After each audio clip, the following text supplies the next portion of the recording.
और वहीं फ्रांस में G7 समिट के दौरान प्रधानमंत्री नरेंद्र मोदी और अमेरिकी राष्ट्रपति डोनाल्ड ट्रंप की 16 महीने बाद मुलाकात हुई। दोनों नेताओं के बीच फ्रांस के एवियन शहर में ये मुलाकात हुई। दोनों के बीच ये मुलाकात तब हुई जब ट्रंप G7 की मीटिंग में शिरकत लेने के लिए मीटिंग हॉल में बैठे थे। तभी वहां प्रधानमंत्री नरेंद्र मोदी पहुंचे। इस दौरान दोनों नेताओं के बीच हैंडशेक हुई। दोनों नेताओं के बीच लगभग 50 सेकंड तक बात हुई। समिट की कार्यवाही शुरू होने से पहले दोनों नेताओं ने मुस्कुराते हुए एक दूसरे का अभिवादन किया।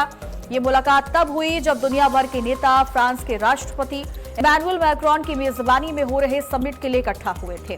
अहम वैश्विक मुद्दों पर नेताओं की चर्चा से पहले मैक्रोन ने समिट स्थल पर पीएम मोदी का स्वागत किया। आपको बता दें कि प्रधानमंत्री मोदी समिट में हिस्सा लेने के लिए 2 दिन के दौरे पर एवियन पहुंचे हुए हैं और ये G7 समिट में प्रधानमंत्री मोदी की लगातार 7वीं मौजूदगी है। प्रशांत शर्मा हमारे साथ इसी खबर पर जुड़ गए तमाम जानकारी के साथ। प्रशांत, हम वो तस्वीरें देख रहे हैं राष्ट्रपति डोनाल्ड ट्रंप प्रधानमंत्री नरेंद्र मोदी की, जब 50 सेकंड तक दोनों के बीच आपस में बात हुई है, लेकिन अभी द्विपक्षीय वार्ता बची हुई है। क्या इनपुट है, क्या लग रहा है ये जो वार्ता होने वाली है कितनी ज्यादा महत्वपूर्ण होगी भारत के लिहाज से? जी बिल्कुल, देखिए ये वार्ता बहुत महत्वपूर्ण है भारत के लिहाज से, क्योंकि ट्रंप और मोदी की जो मुलाकात हुई थी तो लगभग 1.5 साल से ऊपर हो चुका है उस मुलाकात को।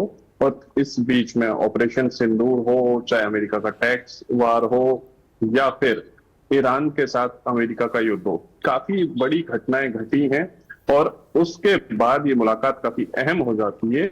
और देखिए, इससे पहले G7 समिट को भारतीय प्रधानमंत्री मोदी ने संबोधित भी किया, जिसमें उन्होंने इनडायरेक्टली अमेरिका का जिक्र किया और अमेरिका को एक संदेश भी दिया है। उन्होंने अमेरिका के पूर्व राष्ट्रपति का एक स्लोगन भी वहां पढ़ा और साथ ही बताया कि भारत के नागरिकों की जो मौत हुई है ये दुखद है। यानी कि उन्होंने बताया कि अमेरिका के हमले से जो भारत के नागरिकों की मौत हुई है उससे भारत खुश नहीं है, नाराज है। तो एक संदेश उन्होंने दे दिया। लेकिन आज शाम को लगभग 6 बजे जब ये मीटिंग भारत के प्रधानमंत्री और अमेरिका के राष्ट्रपति के बीच होगी, तो उस बीच हमें उम्मीद है कि कुछ नए फैसले सामने आ सकते हैं, चाहे वो यूएस इंडिया ट्रेड डील का फाइनलाइज होना हो, चाहे वीजा पे कुछ नई चीजें हो, या एशिया में नई क्या रणनीति साझेदारी दोनों देश मिलकर बनाते हैं, उस पर भी गहन चर्चा की संभावना है। ठीक है, ये तो फिलहाल वक्त ही बताएगा कि क्या कुछ चर्चा के दौरान बड़े फैसले लिए जा सकते हैं। लेकिन अभी जो हालात हैं, अभी जो सिचुएशन है, क्या लगता है कि जिन भी मुद्दों पर बातचीत होगी,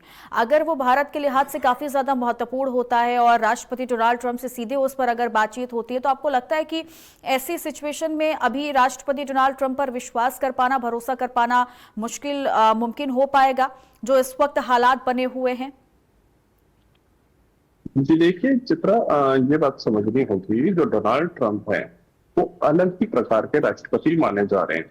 वो किसी को भी अपने भरोसे में नहीं लेते हैं, वो सिर्फ अपनी बात मनवाने की जिद करते हैं।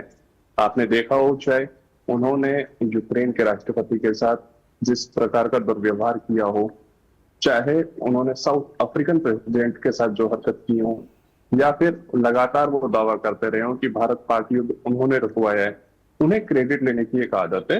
तो भरोसा तो देखिए आपको करना होगा, यूएस प्रेसिडेंट है, जब तक उनका टेन्योर है आपको उन्हीं से बात करनी है। लेकिन हम अगर बात करें कि कितना विश्वसनीय, क्योंकि देखिए उन्होंने अभी एक दिन पहले कहा है कि अगर मैं नहीं होता तो इजराइल भी नहीं होता, यानी कि जो उनका सबसे भरोसेमंद साथी इजराइल है उस पर भी उन्होंने कहा कि मेरे कारण ही आप बचे हुए। लेकिन वो अभी यूएस प्रेसिडेंट है। सारी डील यानी यूएस इंडिया ट्रेड डील जो होनी है तो होपफुली नेक्स्ट मंथ तक हो जाएगी, तो उन सब के लिए आपको यूएस प्रेसिडेंट से ही बात करनी होगी और एक भरोसा तो करना ही होगा। तो उम्मीद की जाती है कि ट्रंप जो बात कहेंगे उन पे वो खरा उतरेंगे। ठीक है, फिलहाल आप बने रहिएगा, आगे भी आपसे हम तमाम अपडेट लेते रहेंगे।